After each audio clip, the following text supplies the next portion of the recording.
Na mtazamaji wa Sports Fact TZ, usisahau kulike, kusubscribe na kucomment kwenye TV yako hii ili wa kwanza kabisa kupata taarifa za kimichezo kwa undani kabisa. Bana, it's confirmed, hatimaye pazia limefunuliwa kwa wachezaji 12 wa kigeni wa kikosi cha Yanga. Majina mazito, uzoefu wa kimataifa na ubora unaoleta hofu kwa wapinzani, lakini pia kuna majina ambayo yameachwa. Ni majina makubwa ambayo pia hayajapata muda mrefu kuwa na kikosi cha Yanga. Na habari kubwa kunako kikosi cha Yanga hii leo ni klabu ya Yanga imethibitisha rasmi orodha wachezaji 12 wa kigeni watakaounda muhimili wa kikosi msimu huu wakitokea mataifa mbalimbali barani Afrika. Azwino pia shirikisho la soka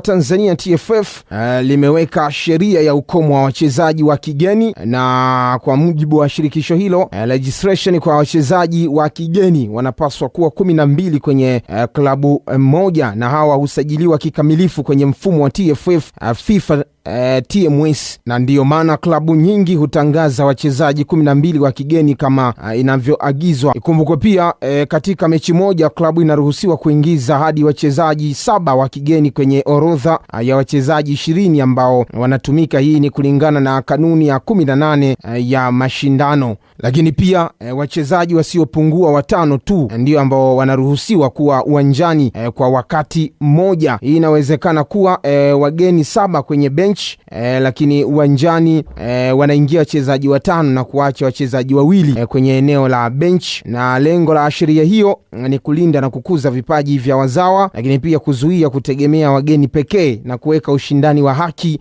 na kuipa nguvu pia Taifa Stars. Sasa kuna kwa klabu ya Yanga rasmi hii leo habari kubwa imethibitisha rasmi orodha wachezaji 12 ambao wataunda muhimili wa kikosi cha Yanga. Azino pia msimu huu Yanga wamekuwa na usajili na maboresho makubwa kunako dirisha dogo hili la usajili. Kunako kikosi hicho orodha iliyotoka wachezaji wa kigeni, Djigui Diarra, mlinda mlango huyu mwenye uzoefu mkubwa pia anabakia. Frank Yasinki, beki imara ambao Yanga mnasa kwa mkopo kutokea kunako klabu ya Singida Black Stars.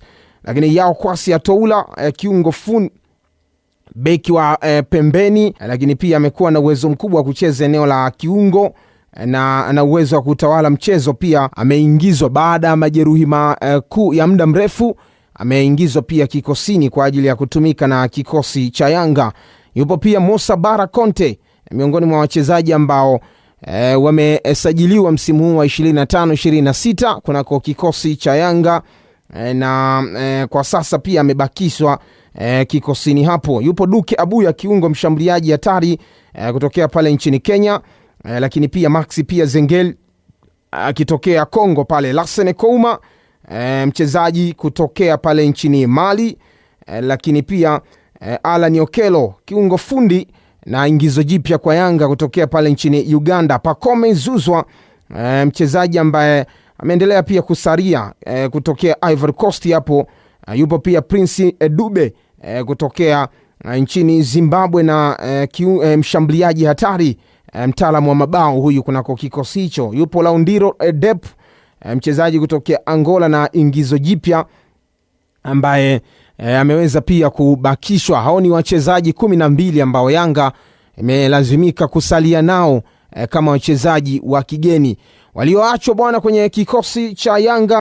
Yanga imefikia makubaliano na kuachana na winga wa pembeni raia wa Ivory Coast Celestine Ekwa, ambaye aliwahi kupita kunako vilabu vya Zoman pale nchini Ivory Coast, ASEC Mimosa na AS Dingwele ya pale Ivory Coast, na kabla ya kujiunga na Yanga alikuwa akichezea kikosi cha ASEC Mimosa kunako ligi kuu ya pale nchini Ivory Coast. Lakini pia Mohamed Doumbia, kiungo mshambuliaji huyu ambaye kikosi cha Yanga kilimnasa kupitia dirisha dogo akitokea pale nchini Ivory Coast, na akipita pia kwenye vilabu za Slovan Lebes ya Jamhuri ya Cheki, lakini pia Sporting Majestic ya pale nchini Burkina Faso.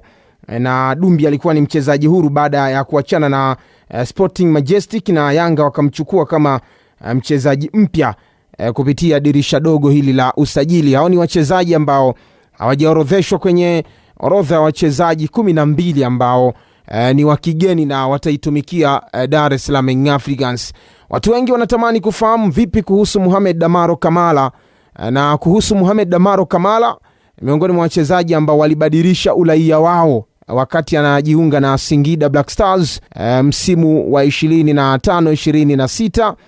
Kama itakumbukwa, wachezaji hao walibadilisha uraia wao, miongoni mwa wachezaji 4 ambao walifika Singida na kubadilisha uraia wao. Kwa hiyo kwa Mohamed Damaro Kamala, uraia wake unaosoma mpaka sasa ni uraia wa nchi ya Tanzania. Kwa hiyo anaunga jumuisho kwenye kikosi cha Yanga kama mchezaji mzawa kwenye eneo hilo la kiungo. Endelea kutufuatilia mtazamaji wa Sports Fact TZ. Usisahau kusubscribe